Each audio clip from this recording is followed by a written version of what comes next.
Hello friends, बहुत बहुत स्वागत है आपका इंग्लिश एडवांटेज की ऑनलाइन क्लासेस में।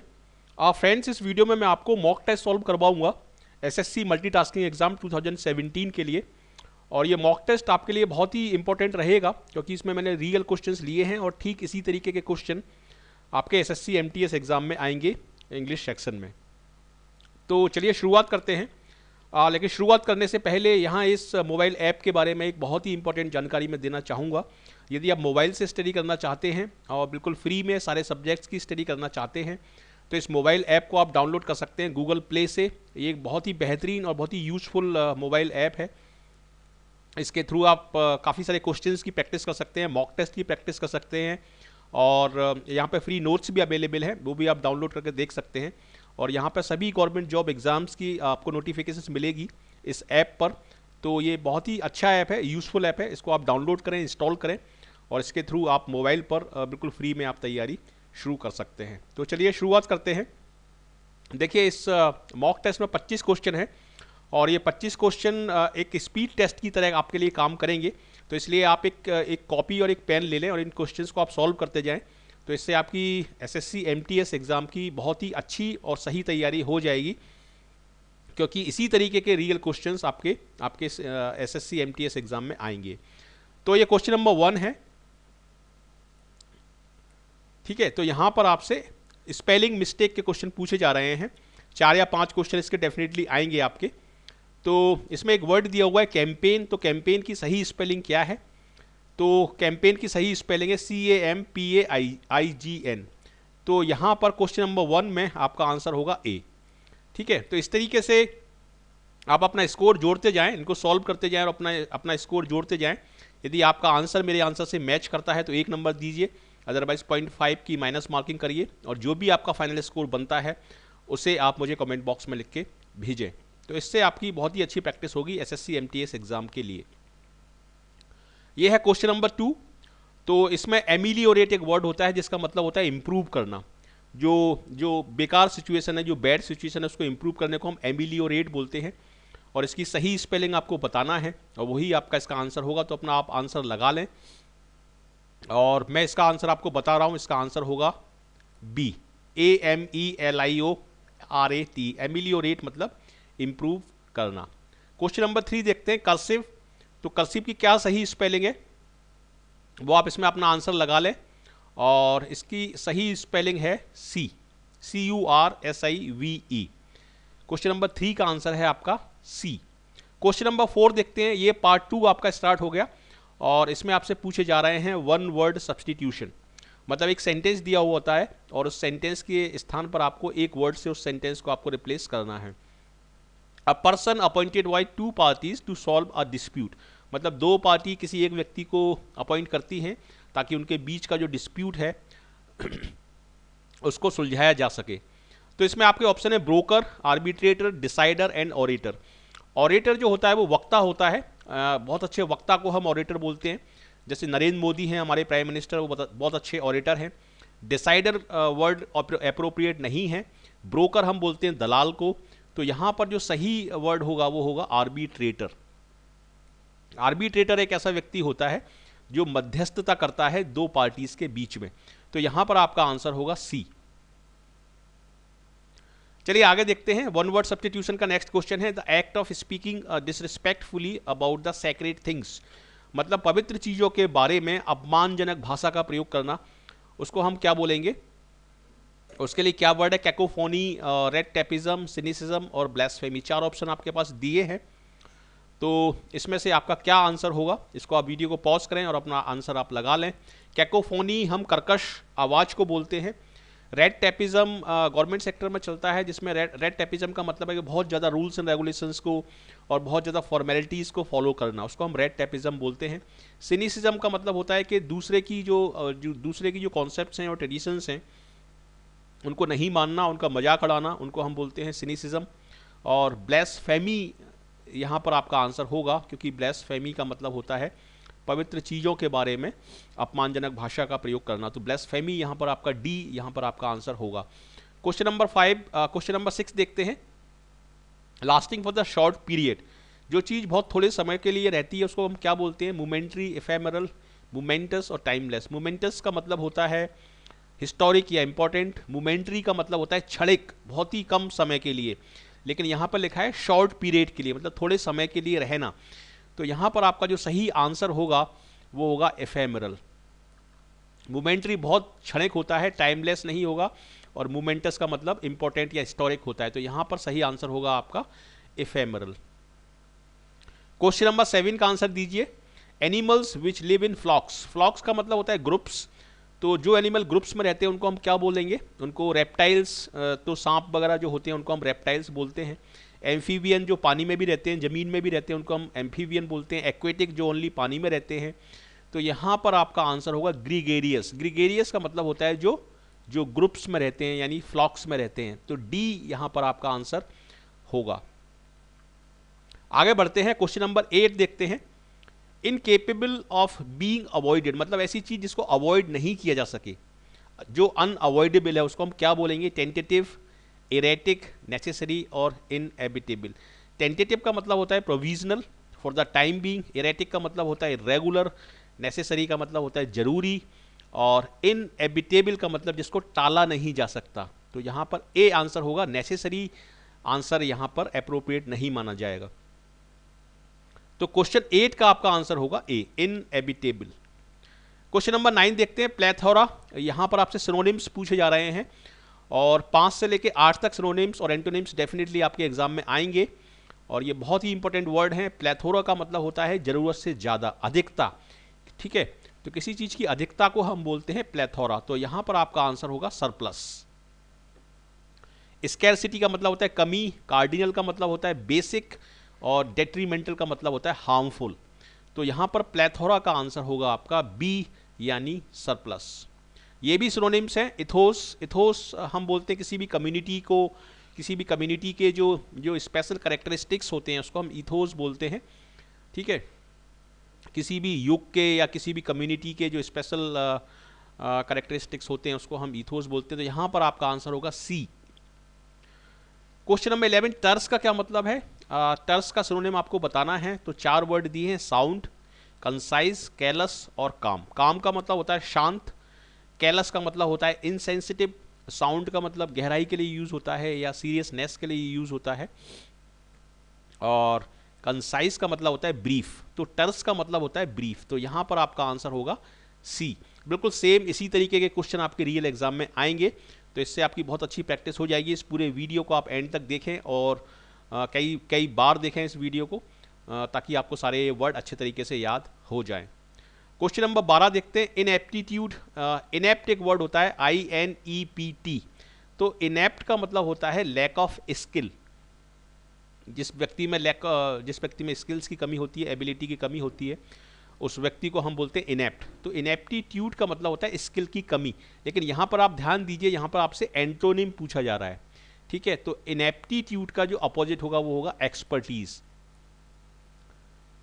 और रेट्रोस्पेक्शन का मतलब होता है भूतकाल के बारे में सोचना या भूतकाल की बातों पर कोई किसी चीज का बेस होना। लेथार्जी का मतलब होता है एनर्जी की कमी होना। वीकनेस मतलब कमजोरी। तो यहां पर सी आपका आंसर होगा एक्सपर्टीज। क्वेश्चन नंबर 13 देखते हैं। आइटिनिरेंट, आइटिनिरेंट या इटिनिरेंट भी बोलते हैं। हाँ, आइटिनिरेंट हम ऐसे व्यक्ति को बोलते हैं जो मूविंग रहता है, जो एक प्लेस से दूसरे प्लेस घूमता रहता है, जिसको हम बंजारा जाति कहते हैं या नोमेड भी कहते हैं। लेकिन नोमेड यहाँ पर सिनोनिम होगा आपका। ठीक है, तो यहाँ पर आपका एंटोनिम होगा सेटल्ड। जो मूविंग नहीं है वो है सेटल्ड। इनऑस्पिशियस का मतलब होता है अशुभ, और इररिलीवेंट का मतलब होता है जो असंगत है, जो सही नहीं है। तो आइटिनिरेंट का यहाँ पर आपका आंसर होगा सी, यानी सेटल्ड। डोसाइल का एंटोनिम क्या है? रैप्ट, प्रूडेंट, सबमिसिव और ऑब्स्टिनेट। 4 आपके पास ऑप्शन है, तो इसमें से आप अपना आंसर लगा लें। तो डोसाइल का मतलब होता है सबमिसिव, एकदम सीधा साधा, एकदम ओबीडिएंट, उसको हम बोलते हैं डोसाइल। और ऑब्स्टिनेट जो होता है वो जिद्दी होता है। तो यहाँ पर आपका आंसर होगा डी। प्रूडेंट का मतलब बुद्धिमान होता है। रैप्ट का मतलब होता है अपने आप में खोया हुआ, अपने काम में खोया हुआ, उसको हम बोलते हैं रैप्ट। ये स्पॉटिंग एरर का आपका सेक्शन स्टार्ट हो गया यहाँ से, और ठीक इसी तरीके के स्पॉटिंग एरर आपके एग्जाम में आएंगे, जिसमें 4 पार्ट होंगे। और अगर सेंटेंस में आपको लगता है कि कोई एरर नहीं है तो आपका आंसर होगा डी, अदरवाइज ए, बी और सी में से आपका एक आंसर होगा। Today I have bought 3 dozens oranges. ठीक है, तो इसमें गलती कहाँ पर है? इसमें गलती यहाँ पर है। देखिए ये डजन, स्कोर, 100 और 1000, इनसे पहले जब कोई न्यूमेरल आता है, जब कोई डिजिट आती है जैसे 3, तो इसको हम प्लूरल में नहीं लिखते। तो यहां पर आपका आंसर होगा सी। सी आपका आंसर होगा क्वेश्चन नंबर 15 का। क्वेश्चन नंबर 16 देखते हैं। He and his friend have done their MBA last year. तो ये भी एक बहुत अच्छा सेंटेंस है और एसएससी एग्जाम में ये कई बार पूछा जा चुका है। ठीक है, तो जब इस तरह के फ्रेजेस आते हैं, last year, last week, last month, तो ये जो फ्रेजेस होते हैं ये पास्ट को इंडिकेट करते हैं और ये जो सेंटेंस है ये प्रेजेंट टेंस में लिखा गया है। ठीक है, तो इसको आपको पास्ट टेंस में लिखना पड़ेगा। इसको आपको बोलना पड़ेगा कि ही एंड हिज फ्रेंड डिड, यहाँ पर हैव डन की जगह, यहाँ पर हैव डन की जगह आपको बोलना पड़ेगा did their MBA last year. तो इसमें बी पार्ट में आपकी गलती है। क्वेश्चन नंबर 16 इसका आंसर होगा आपका बी।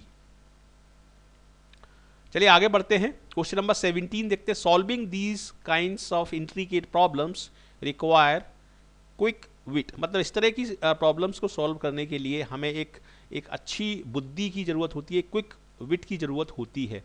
तो यहाँ पर हम सॉल्विंग की बात कर रहे हैं। यहाँ पर हमारा जो सब्जेक्ट है वो सॉल्विंग है, जो कि एक जेरेंड फॉर्म में है, और सॉल्विंग जो है एक एक्शन है जो कि सिंगुलर है। तो चूंकि एक्शन सिंगुलर है तो इसलिए यहां पर जो वर्ब होगी वो सिंगुलर में यूज होगी। यहां पर आपको बोलना पड़ेगा रिक्वायर्स, क्योंकि एक्शन एक ही है। Solving these kinds of problems बहुत सारी है, लेकिन उनको सॉल्व करने का एक्शन एक ही है। तो इसलिए यहां पर रिक्वायर की जगह रिक्वायर्स आपको बोलना पड़ेगा और आपका आंसर होगा यहां पर सी। क्वेश्चन नंबर 18 देखते हैं। टीना डाबी इज एन यूनिवर्सिटी टॉपर। टीना डाबी के बारे में आपने नाम सुना होगा, आईएएस टॉपर है 2015 की। तो यहाँ पर यूनिवर्सिटी से पहले हम एन का प्रयोग नहीं करेंगे, हम ए का प्रयोग करेंगे, क्योंकि यूनिवर्सिटी में या की साउंड आ रही है और या एक कॉन्सोनेंट होता है, एक व्यंजन होता है, और कॉन्सोनेंट से पहले हम ए लगाते हैं। ठीक है, अम्ब्रेला से पहले हम एन लगाएंगे, लेकिन यूनिवर्सिटी से पहले और यूरोपियन से पहले हम ए का प्रयोग करेंगे। तो यहाँ पर आपका आंसर होगा बी। क्वेश्चन नंबर 19 देखते हैं। He made me to sit on the iron chair. उसने मुझे आयरन चेयर पे बैठने पे मजबूर किया या बैठा दिया। तो इस तरह के सेंटेंसेस में जिसमें मेड का प्रयोग होता है तो एक्टिव वॉइस में हम टू का प्रयोग नहीं करते। ही मेड मी सिट, तो इसको आप पैसिव वॉइस में बोलेंगे तो आप बोलेंगे I was made to sit. ठीक है, तो लेकिन ये एक्टिव वॉइस है, ये पैसिव वॉइस नहीं है। पैसिव वॉइस में आप इस टू का प्रयोग मेड के साथ नहीं करेंगे यहाँ पर। तो यहाँ पर आपका आंसर होगा बी। ये टू का प्रयोग आप इसमें नहीं करेंगे। ही made me sit on the iron chair, इस तरीके से बनेगा ये सेंटेंस। 20th क्वेश्चन नंबर देखते हैं। My spectacles are loose on my head. Spectacles, pincers, ये इस तरह के जो वर्ड्स होते हैं, जीन्स, ठीक है, शॉर्ट्स, ये सारे प्लूरल होते हैं और इसके साथ हम आर लगाते हैं। लूज वर्ड यहाँ पर सही है, ऑन माई हेड सही है।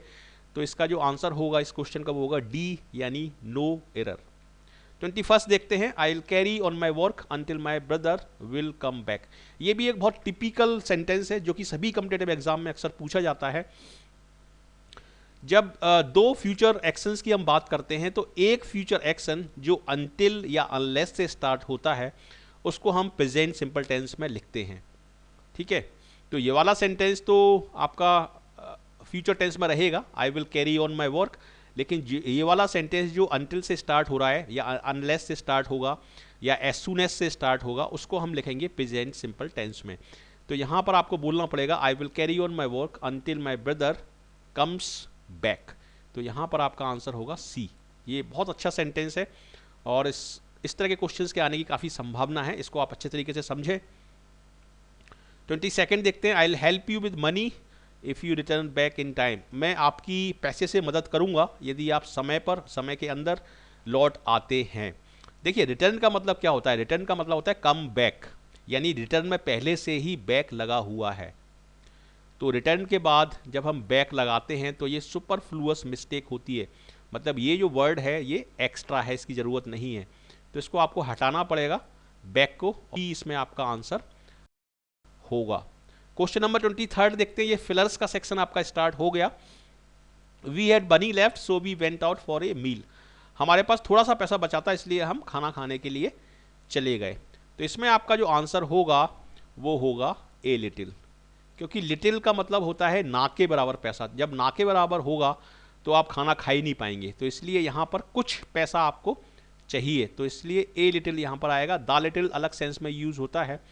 द लिटिल का मतलब होता है जितना भी है पूरा का पूरा, तो वो अलग सेंस में यूज होता है। यहाँ पर आपका आंसर होगा ए लिटिल। और फ्यू आता है काउंटेबल के लिए, तो उसका प्रयोग यहाँ पर नहीं होगा।